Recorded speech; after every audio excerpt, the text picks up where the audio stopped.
There are just a few things you need to know to really up your zucchini game and get a terrific harvest. Check it out. Wow, I can really give you a whole zucchini course just with what's going on right here in our garden.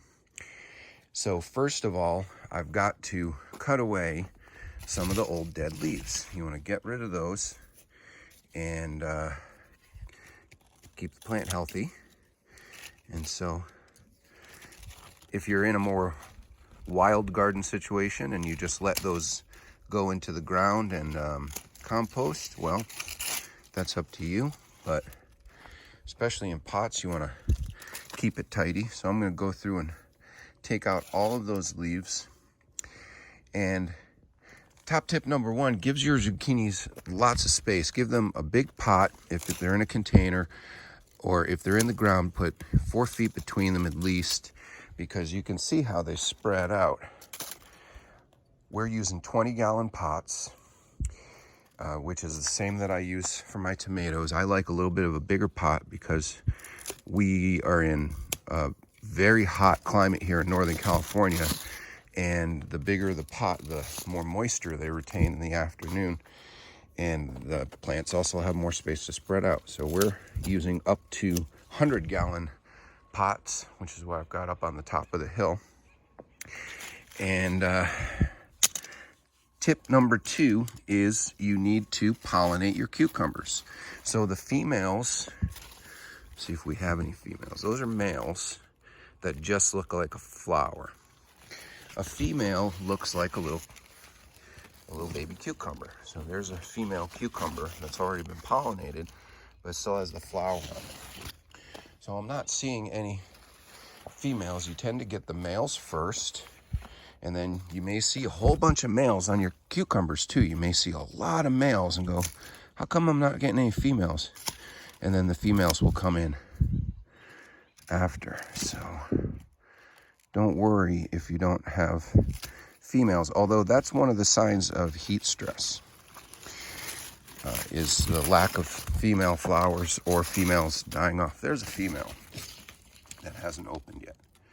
So that's a female that will get pollinated, and we come in with a brush and take some pollen out of the male flower. There's one that's open. So we can come in here and right in the stamen there, I think, if I'm remembering my anatomy right, we just pick up some of that yellow pollen and put it, you can see it even, and put it over into the female flower once it opens. And my wife checks every day to do that. So here's some other things that happen. There's one that has blossom end rot. Now, we have given the plants lots of extra calcium, so that is either the pollination was a little funny, or it got heat stress, or it didn't uptake the calcium. There's a possibility too that something else going on, but more than likely it's just the heat. We were up to 108 degrees the other day, and probably the day that flower was trying to take off, it just got overcome with the heat. So I'm going to continue trimming the bushes here. You want to give them lots of space so that they can spread out. And if you find that you've got too many yellow leaves, or that the plants aren't thriving, if they're right on top of each other, that could be the reason. You want to have the better air circulation that you get with more space, and you'll find that they do a lot better. Now, it's up to you when you harvest the zucchini. I'm going to harvest this one today, and it's better to cut them rather than try to break them or twist them, because the plants themselves are very delicate, and you can really damage the plant if you do that. So don't just grab your zucchini. You want to get in there at the base, and just like you see in the store, cut through the flesh right at the base. Now, I'm going to continue cutting these dead leaves. The other thing, zucchini are big feeders. So if you want lots of zucchini, you need to really give them a lot of nutrients and a lot of water. I'm giving these plants about 3 gallons a day because, again, we're in 100-degree temperatures, and these are big pots. So we're on these drippers, and we're doing about 15 gallons. I think we're doing a little less than that. We're doing about 10 gallons for these 5 plants. So they're getting about 2 gallons a day right now. And I've got my drippers on all my plants now, which I'm real happy with. I found a few of these have clogged, but it's too early to tell if it's going to be a long-term problem, that these things don't go that long without clogging. So we'll see. I've got a couple on the cannabis plants I know have clogged or never worked to begin with. I just installed those, so I don't know why they'd be clogged so soon. So, and here's my babies. And they start from nothing, you know. They started from a seed, actually. That one we're replacing with a tomato, so I'm not worried about that little one. That's the one that didn't thrive. But these two sure did. Those are brand new.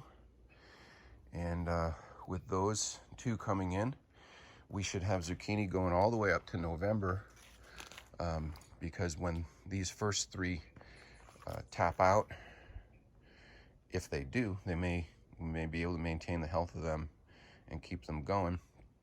But at a certain point, they will lose productivity, and we'll keep going with these two.